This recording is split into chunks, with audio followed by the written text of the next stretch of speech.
Good afternoon, everybody, and thank you so much for joining us this morning, this afternoon rather. It's such a privilege to have you with us.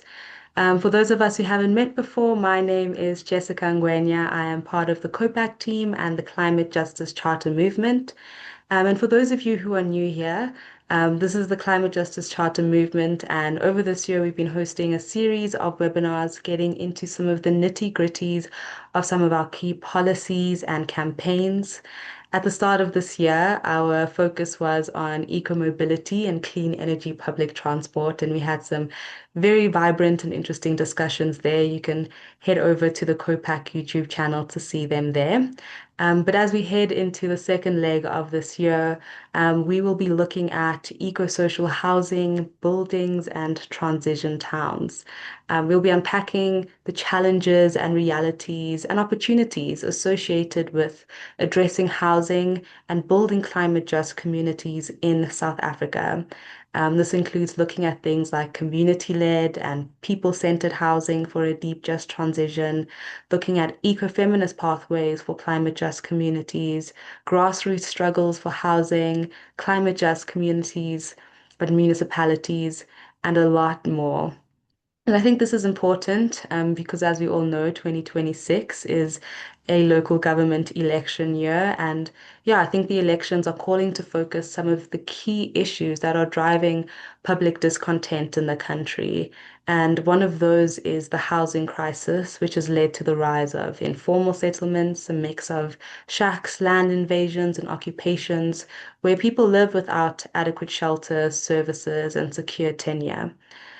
In a population that is becoming more urbanized, the South African Constitution requires that local government be responsible for the provision of services, social and economic development, as well as the promotion of a safe and healthy environment. While this is the case, our local government structures are often marred by corruption, mismanagement, neglect, and sometimes overall dysfunction. Alongside this, many municipalities grossly underperform with regards to financial management. And this is especially concerning as local government is where many of the aspirations of a deep, just transition either become real or remain abstract. According to the National Housing Needs Register, approximately 3.4 million people are currently registered in need of a place to live. Approximately 12 to 13% of South African households reside in informal backyard dwellings, shacks, traditional structures, often on vacant land, in road reserves, and in flood zones. Furthermore, we know that the enduring effects of apartheid spatial planning mean that the poorest urban residents live the furthest away from economic opportunities. They pay the most on transport and lack access to essential amenities that are necessary for livability. I think we can all agree that housing is a basic human need, but it is also much more than that. It provides the foundation for social reproduction. This is the essential care work that makes our everyday lives possible and keeps societies functioning. And so the reality of increasing climate change impacts, particularly floods, droughts, fires, paired with weak municipal capacity, corruption, and the deterioration of infrastructure in the form of broken drainage systems, poor drainage, mismanaged dams, and a lack of maintenance means that environmental threats are transformed into major socio-ecological crises. And so in today's webinar, the 2022 Durban floods, which were one of the most destructive in South Africa, taking over 500 lives, provides the background and context for our discussion. The photo, as you can see in the slide, comes from the book by Professor Vishwas Satgar called Facing the Heat in South Africa, which over 10 years documents climate change impacts at a 1 degree Celsius overshoot. This is an image of a building that was washed away during the flooding. As we head towards a 1.5 degree overshoot, with Southern Africa heating at double the global average, the need to rethink how we plan, build, and govern our urban spaces has never been greater. And so today we're joined by Kira Irwin, whose involvement in the Durban Coalition's People Plan for Housing in the Age of Climate Change will help us understand how community-led and people-centered planning can shape eco-social, climate-resilient communities. Just a bit of an overview of how we'll go through today. Kira will share a presentation with us, and then afterwards we'll have an opportunity for questions, engagements, and discussion. As a way of introduction, Kira Erin works at Groundwork, an environmental justice organization in South Africa. She was previously an associate professor at the Durban University of Technology. Kira is a sociologist and a scholar activist whose work focuses on environmental justice. She is inspired by and learns from the community-based organizations, civil society, social movements, and creative practitioners she has been fortunate to work with. Her current work is a partnership project with informal workers and local government that explores zero waste for a just transition. Kira is a member of the Secretariat of the Durban Coalition, a civil society coalition working towards a more socially, economically, and environmentally just city. She's also on the advisory board of the Groundbreaking Initiative, launched by the Office of the UN High Commissioner for Human Rights, that seeks to unite diverse voices in advancing human rights-based climate action. She has a deep hope in humanity that we can do better in creating a world safe from harm. Thank you so much for joining us, Kira. You're welcome to share your slides and start your presentation. Thank you so much, Jessica, and lovely to be here with you all today. And nice to see some familiar names here too. I'm just going to share my presentation. And Jessica, you'll just let me know if that's clear and you can see it, please. Yes, we can. That's perfect. Thank Yeah, brilliant. Yeah, I'm excited to hear what people think. I'm going to really just start with a story of what's happened in our city here in Durban, and then try and pull out some key takeaways around urban resilience that we've learned during this time. But this struggle of ours here is one that is shared across the country. So I'm looking forward to hearing too about any kinds of action that's been taken place elsewhere. This is really the story of how we created a people's plan for the right to housing in the age of climate change. And whilst I'm presenting, this is really a collective work of the Durban Coalition. And this coalition is a growing nonpartisan coalition of civil society organizations, but also social movements, community-based organizations. We have residents and ratepayers associations who are also part of this coalition. And it formed really in response to the April 2022 floods. And I'm going to start with that story. Um, so really the story begins over these 2 days in April. And for those of us that were in the city during that time, the weather pattern that arrived was a cut-off low system, which does occur often on the East Coast, but in this particular moment, brought down huge amounts of rainfall in a very, very short period of time. Amounts of rain that was so intense that across our city, infrastructure crumbled. And I think it's quite something to see your city in a state like this after you've had floods of this kind. It really kind of takes your breath away. For weeks afterwards, the waste that was coming out of the ocean, and you can see for people living in informal settlements as well as business, it was devastating and a very, very scary 3 days. So in this particular instance, whether you were business, and this is Toyota, their plant sitting down in the South Durban Basin, um, the impact on your business was huge. If you were living in an informal settlement, the cost to lives was just something that we really shouldn't have to see again. It was a very difficult time. Now, some of you might know Francois Engelbrecht and his team who look at climate modeling in South Africa. And this paper that they brought out really confirmed what many of us were starting to say is that, climate change is not something that is happening in the future. We are already living it. And in this attribution model, they clearly showed that actually, because of the increased temperature due to climate change induced by human activity, the rainfall over that period was between 40 to 107% worse than what it normally would have been. And you can see those kinds of severe weather events really have massive implications.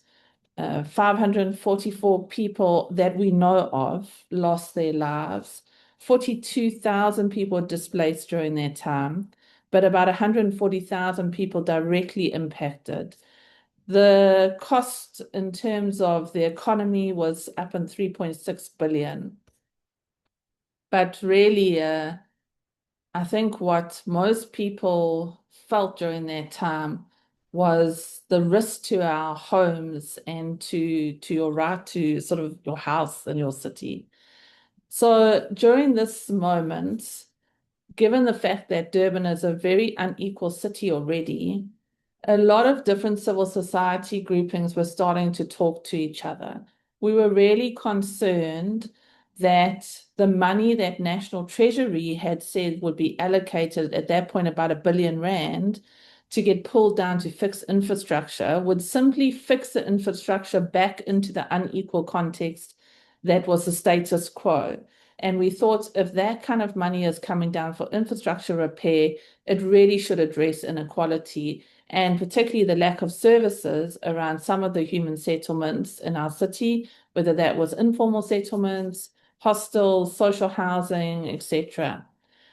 So we had a long conversation about what it's like sometimes to sit and feel like your city is really on the brink of a bigger disaster, because when you experience a disaster of this kind and you see that your local government is not able to actually respond to the disaster in a way that keeps people safe, nor was it able to repair the infrastructure damage sufficiently.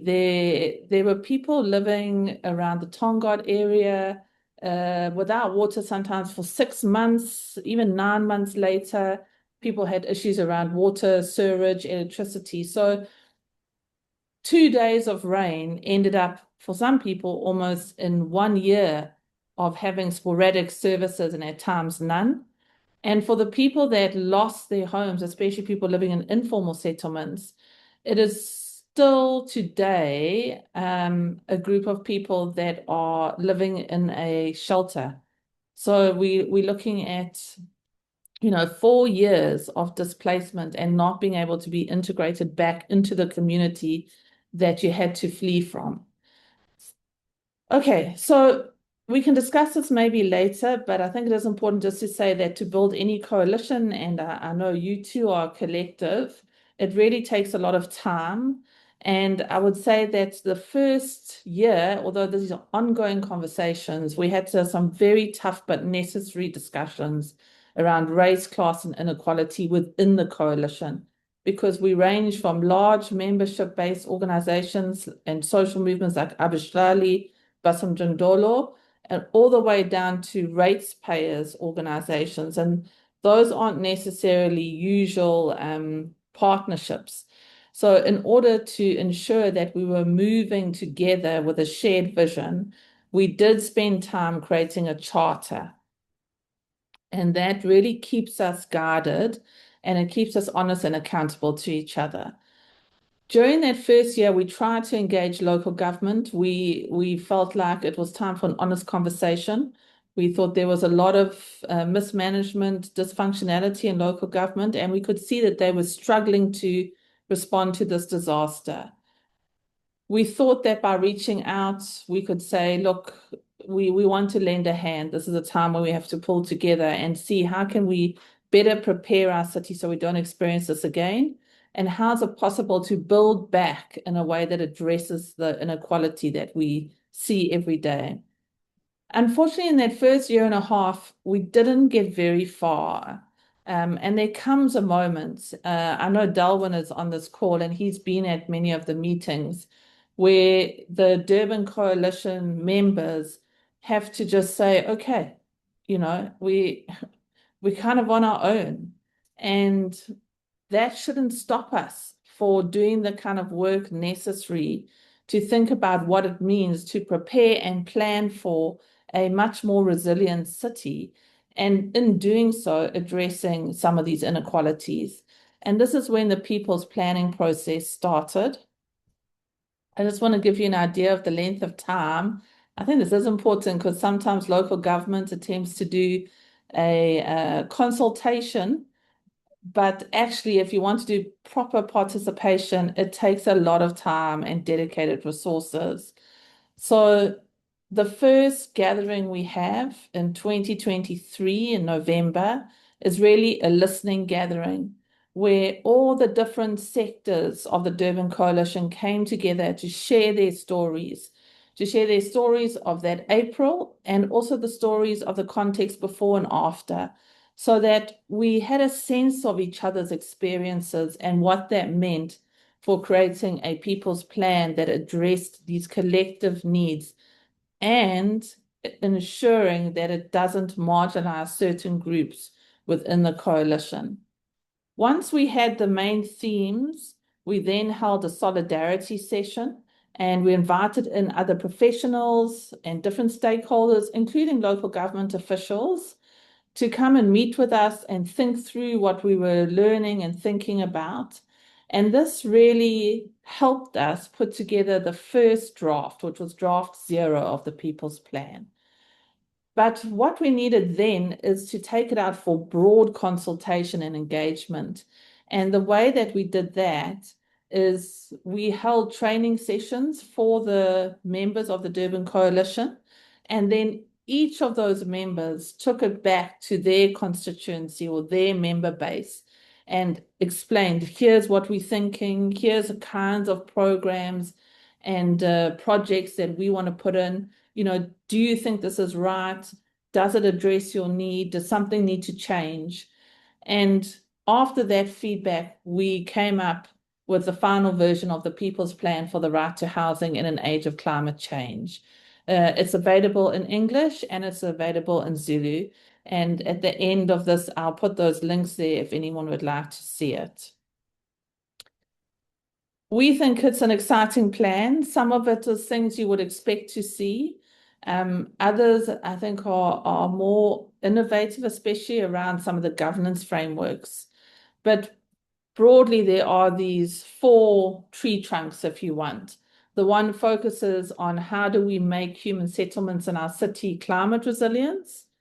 And you can see it ranges from norms and standards, so like different type of building materials, different types of urban designs, how you retrofit housing so that it can better weather these kinds of storms. And others are around displaced people. And the third is around new institutional and governance frameworks. And I will explain a bit more on this in a minute. And then the last one is expanding security of tenure, which of course was an issue before the April floods.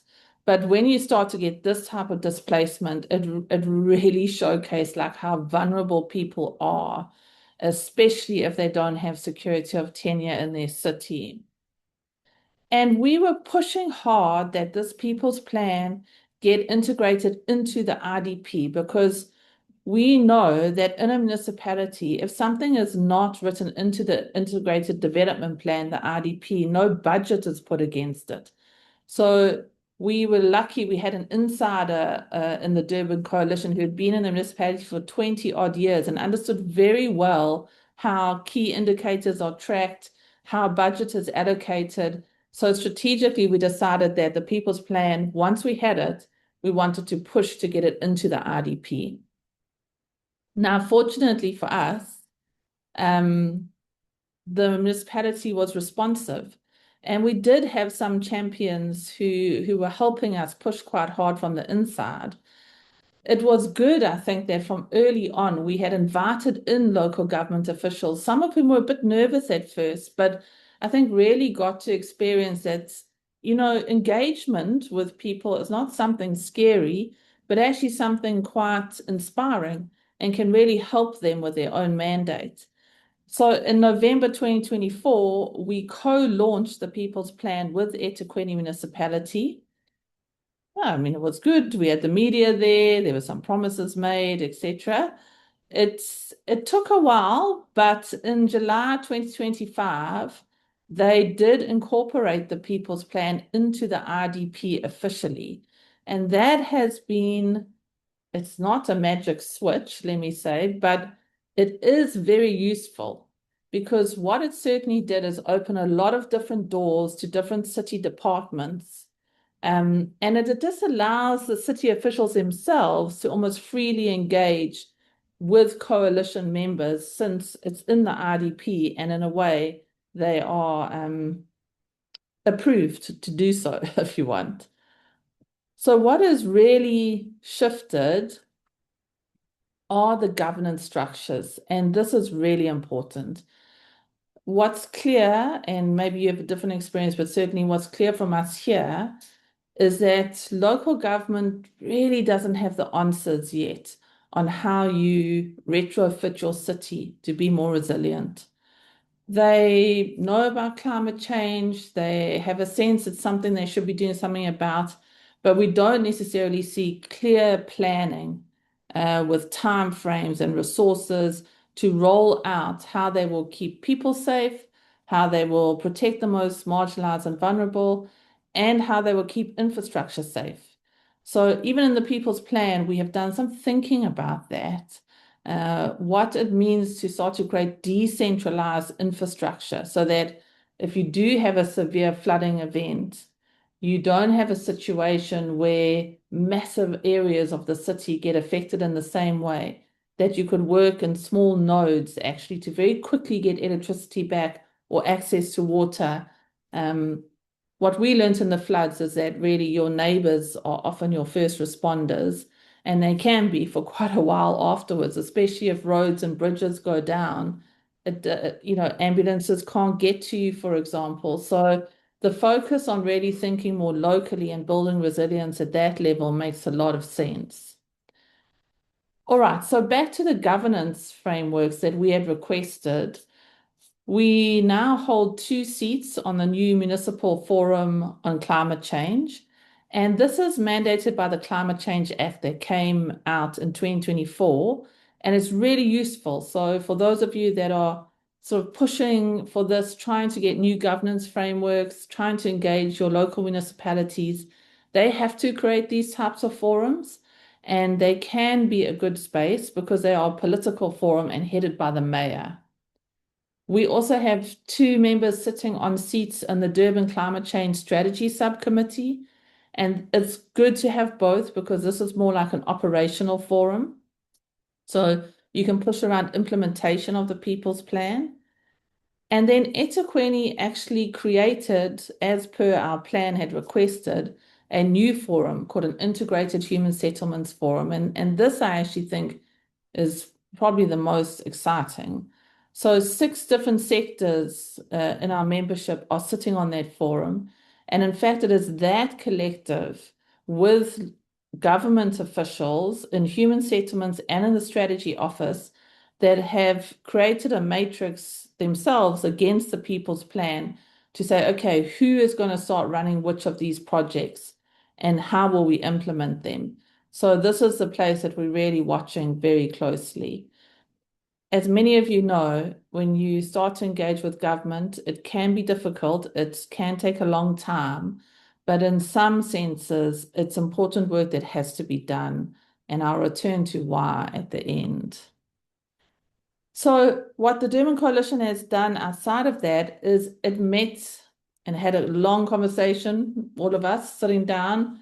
The membership went through the plan again and said, which aspects of this can we lead? We don't have to wait for local government to initiate all of this. Some of these plans and projects we can lead. And one of those is the community-led disaster management. And here, since last year, August, we have been holding convenings and gatherings of members, city officials, university researchers, and any other stakeholder who is thinking about and looking at what it means to build the kind of social infrastructure for community-led disaster response, preparation, planning, and also building back. With this, I think it's also important to say that we started to bring the scientists right down into these forums. Often there's a sense that the science is too complicated and people don't understand it. Well, maybe, but we don't know until people really start to have a dialogue with each other. So in these instances, it does afford the opportunity for people to ask more and more questions that they have. What should we prepare for? What do you think is coming? So since the People's Plan has been adopted into the IDP, the governance frameworks have really taken off, which is exciting. And they are now starting to see some implementation, mostly on the climate resilient human settlement driven by civil society and by community-based organizations who are working on the ground. There is also the beginnings of these conversations and the expanding security of tenure coming out of the Integrated Human Settlement Forum. For us, we really believe that inequality is probably one of the biggest risks when it comes to climate change. After April, it's clear if people are already vulnerable and marginalized or oppressed, they are hardest hit by these severe weather events, and the consequences that they have to live through afterwards are something that I don't think we should just accept. We have to work harder to ensure that our cities are not so unequal. Whether the city likes it or not, it is responsible for people and their right to housing. So as we've seen when people are displaced, you know, if the municipality doesn't plan better for this, it ends up having the issue anyway. It has to suddenly find temporary accommodation for like 42,000 people. And yeah, rather have your eyes open and get prepared. So I'm sure you all know this maybe even better than I do, but if we take to account what the scientists are telling us, and if we are starting to watch and learn from our own experiences, we can see that our weather systems are changing. And this is in response to mostly fossil fuel companies and profit seekers in this field who are refusing to end this. It is causing increased flooding already for us in the city. Severe heat waves and drought are certainly on the horizon. And you would have heard already that it's unanimous that there is a super El Nino forming, which means that this summer coming, 2026, will be incredibly hot. But next year in 2027 will be even worse. So now that we have these kinds of climate models, we think we should plan for that. What does that mean? How will we protect people? How will we ensure that people have access to water during extreme heat, etc.? I won't go into this too much, but the Durban Coalition has also tried to spend a lot of time thinking through what we've learned. We quite like doing this kind of reflection activity. One of the things that we've learned is to really build slowly and respectfully around shared issues. We had lots of conversations and debates around where our focus should be. And I think it was the right thing to do to come up with the agreement that it had to be on the right to housing, because in our membership base in the coalition, so many of the organizations are addressing the issue of dignity and housing in the city. So it's important to go through that, to really have these honest conversations, to try and understand the root causes of division, and to keep in conversation with each other. Even if at first people don't always understand each other, it's good to have the opportunity to try and grow some sort of shared value system and shared work in order to make our city more climate resilient. And you'll see at the bottom too, we've learned a lot about engaging with government. There are officials inside government who often want to do the right thing. They themselves can be constrained in terms of their agency. But Most important, and of course, these are lessons that many people know, be organized before you go into engagement with government. Understand clearly how they work to make sure you're targeting the right people in the right department and use a multi-pronged approach. But most importantly, stay patient, stay respectful, and be persistent. So that's one thing we decided is that we weren't going to go away even if government didn't want to meet us at first, or only one person came to a meeting they had called, for example, we weren't going to go away. It was something that, as a collective, we had decided was an issue, and we were insisting on engaging with them. All right, I'll just end here around urban resilience, how to make our cities and the people and animals and plants in them safer. We really have to strengthen urban governance and urban planning. In our local government at the moment, these are fairly weak, unfortunately. But without that kind of systematic planning, it's going to be very difficult to retrofit our cities. Now, I think it's hopeful in South Africa because what you do have is you have strong civil society leadership. And if civil society is able to convene types of movements that can push for real and meaningful participation in this space, they can even lead some of these activities for resilience planning and preparedness. And as they lead it, invite in local government to build the capacity of government itself. This is critical because this is a kind of skill and thinking and planning need that is going to become more and more vital. Each year, the climate gets hotter. So, whilst civil society can lead, as can community-based organizations lead, as can social movements lead, we really do need some effective partnerships between the state and civil society. It's critical for change. And it's also critical because of the urgency that we need here. So, this is something we have been attempting to work more towards. And in fact, I would say that even the disaster management officials have become more and more open to this. I think for whatever reason, there's been a closing down of participatory spaces, and probably for reasons we all understand. But now is the moment to really try and push to open those up again. There's no ways local government can address this on their own. And even for those of us in civil society that want to focus on resilience and climate justice, we can't do it on our own either. And of course, the main message is that we have to defossilize our economies much faster than what we're doing. And rather than thinking about what we lose, and I know these are complicated arguments around job loss, etc., we should also start to think about what it is that we gain by doing this. One of the things we gain is that we would save more lives as well as critical urban infrastructure.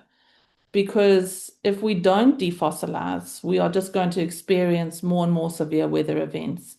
And the costs of those, as we are learning very quickly, are things that we don't want to pay often, really. Okay, let me stop there. I've spoken long enough and really interested to hear your thoughts. Thank you. Thank you so much for that presentation, Kira. I think it was so insightful. Something that just came to mind as you're presenting, often in our space, we speak about communities owning the problem and the solution. And I think this is just one example of that, where communities are not just victims of climate change impacts, but are taking ownership of the solutions and have knowledge that they can bring to the space. And so I'm really excited for the questions and engagements around your presentation. If you have a question or a comment or just a reflection based off of this, you're welcome to drop it in the chat and I'm happy to read it out loud, or you can raise your hand and unmute your mic to ask your question.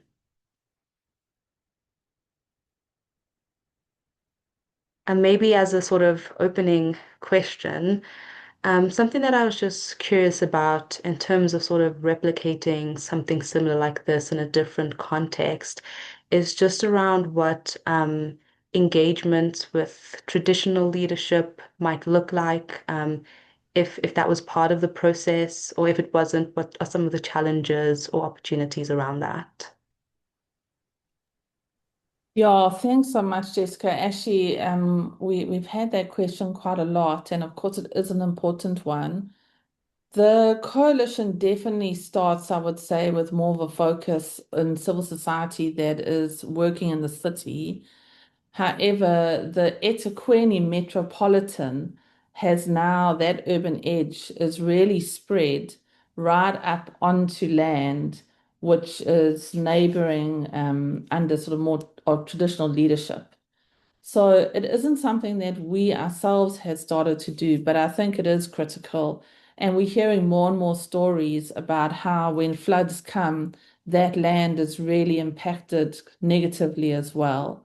So the the edge between what is sort of like urban municipal land and traditional authority land in law has a very clean cutoff, but in practice is increasingly more blurred. And and I think that they're probably a critical stakeholder, so something we have to really consider. Thanks. That's helpful. Thank you for that. Yako, I think your hand is up. You're welcome to unmute your mic. Thanks so much. And thanks for the presentation. This is really interesting. I just wanted to say, yeah, I think one of the things that's really um, inspiring and interesting about this approach is, like you mentioned, basing this on the right to housing and not seeing um, like climate adaptation and policies responding to that as like a separate, siloed off kind of category of things that just exist in a different kind of uh, uh, budget item and everything than kind of integral things like housing.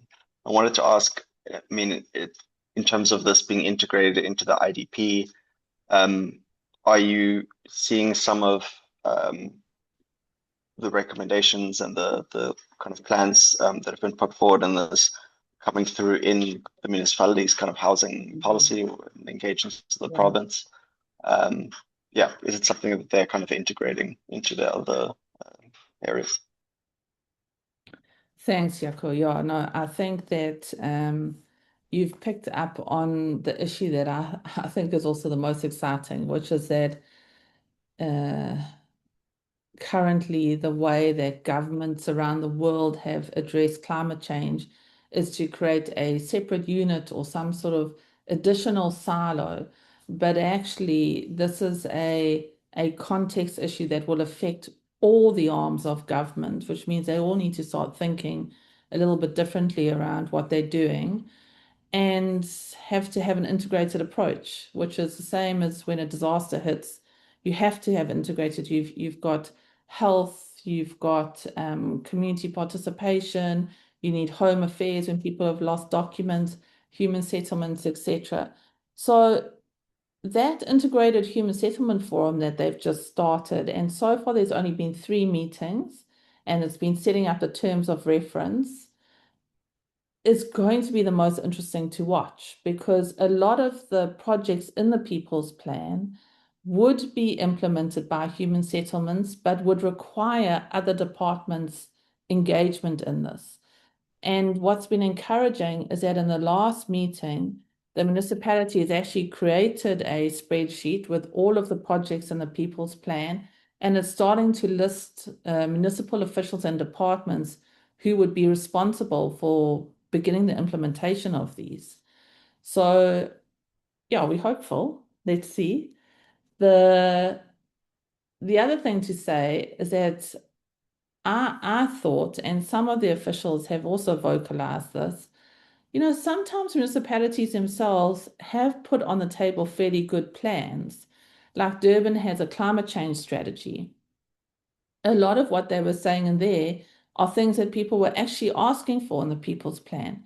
So it's good for them to see that what people want is not so far off what they say they should be doing. The real contestation and frustration comes in when a municipality or provincial or national government has got so many policies and plans, but very little implementation. So we are hoping that by getting a seat in some of these forums, it will give some push towards the implementation of this. yeah, I hope that answers your question. Thank you so much for Thank you. that. And yeah, maybe related to that implementation and working with government, there's a comment here in the chat that says, we welcome the facilitation.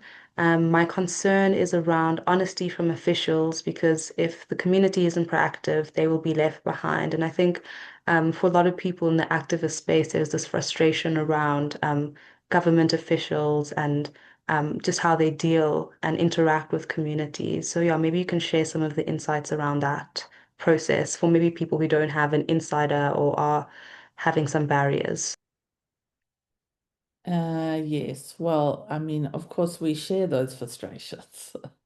It's not easy going, and um, I hope no one finds this offensive if I say that one of the things that we had to do as a coalition in the first year, we managed to get a meeting at the chambers, the city municipal chambers, and it was a total no-show by the municipality, even though they had set the meeting.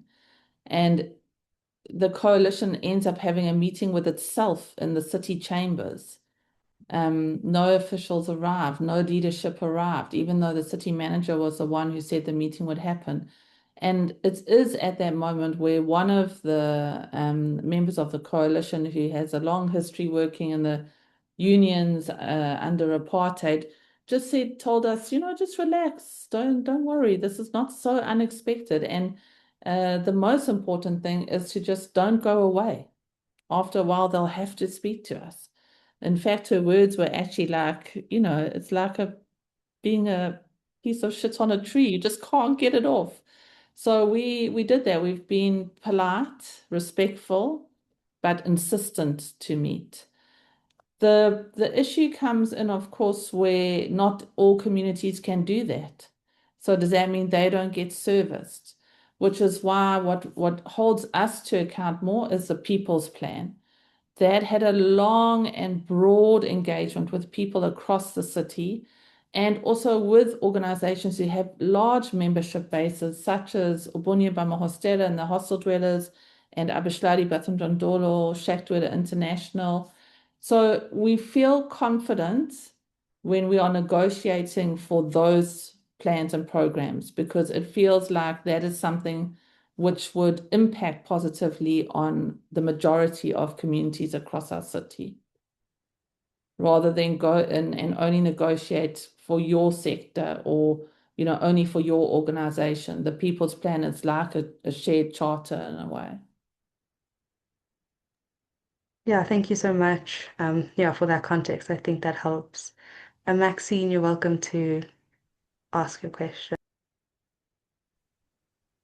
Thanks, Jessica, and thank you very much, Kira, for your presentation. I think it was absolutely um, interesting, but also inspiring the way people have come together under this coalition. It's not an easy thing to bring people together in the ways that the coalition has been able to do, particularly given the, inequality, the racial and class divides that exist in our cities. And so really that's something that everyone in the coalition should be incredibly proud of. I just wanted to I don't know if it's a question or a comment or something that I'm thinking about is the um, is the sort of, government's just energy transition plan. And of course, the focus there is to decarbonize, shut down the coal-fired power stations, get people towards renewable energy and all of that. But to me, that plan, lacks this sort of social and human element.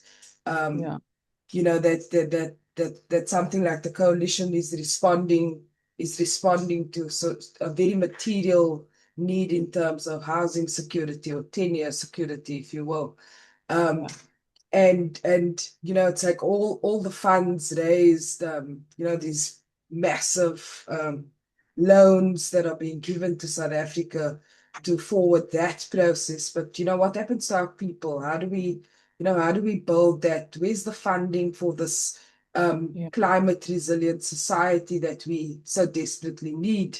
And it's like it's good that we start on a local government level with your immediate city, but how does that become a national priority?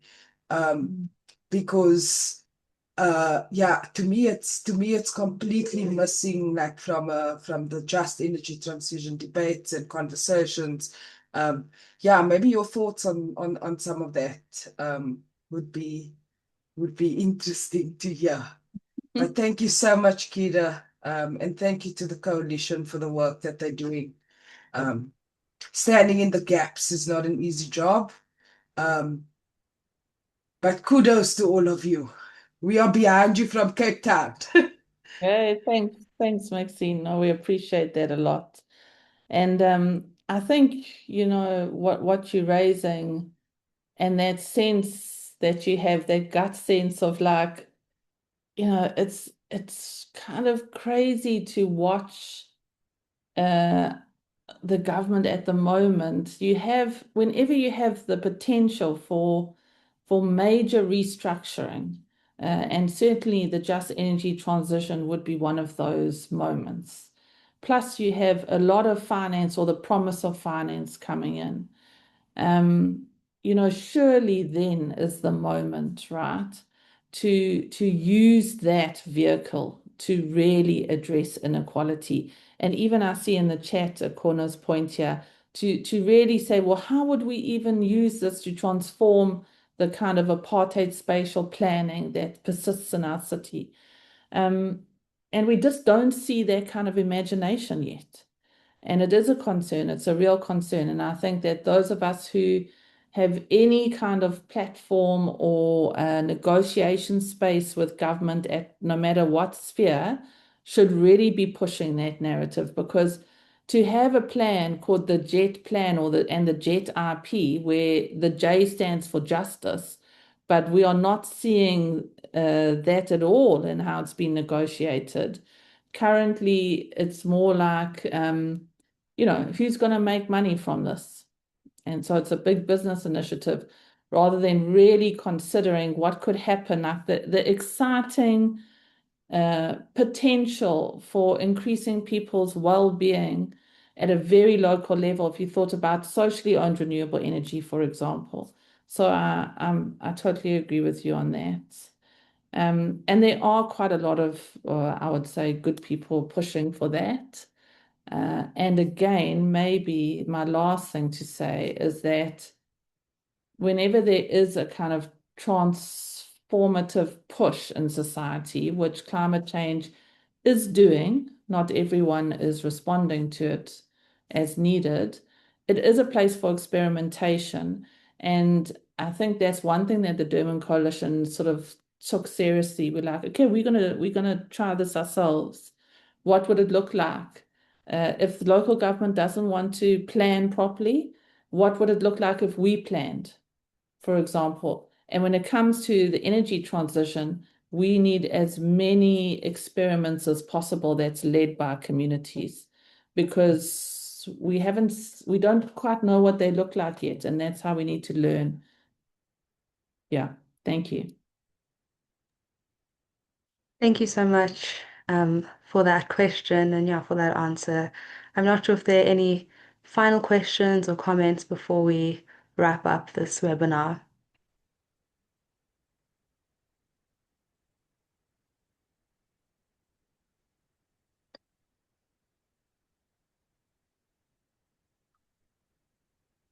Um,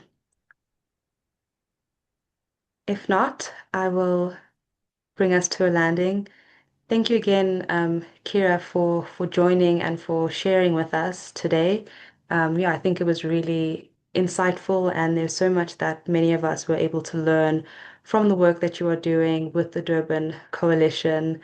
And yeah, like Maxine said, I think there's so much support from Joburg as well, around this work. And for those of you who are based in Durban and would like to get involved, Kira, maybe you can let us know about how people can get involved in this work.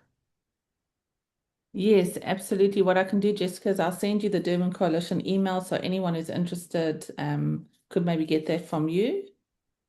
That's perfect. You're also welcome to put it in the chat as well. But yeah, I think today was a really great opener and discussion around how it can look like for us to build climate just communities, towns, cities. And like Maxine had mentioned, I think, and many other people as well, I think it's so important that we move away from this idea of climate change being the separate, its own policy issue, but something that is cross-cutting. And in the climate justice charter space, we've been looking at what it means to build a climate emergency policy platform, from looking at socially owned renewable energy, from food sovereignty to thinking about how we transform our transport systems and so much more.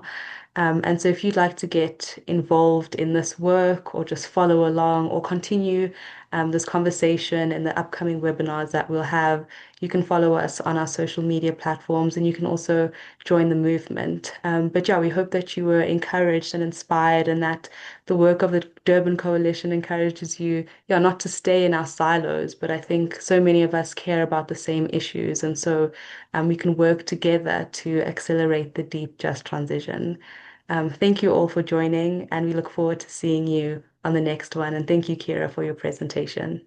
Thank you, everyone. Good to be here with you today. Bye. Bye.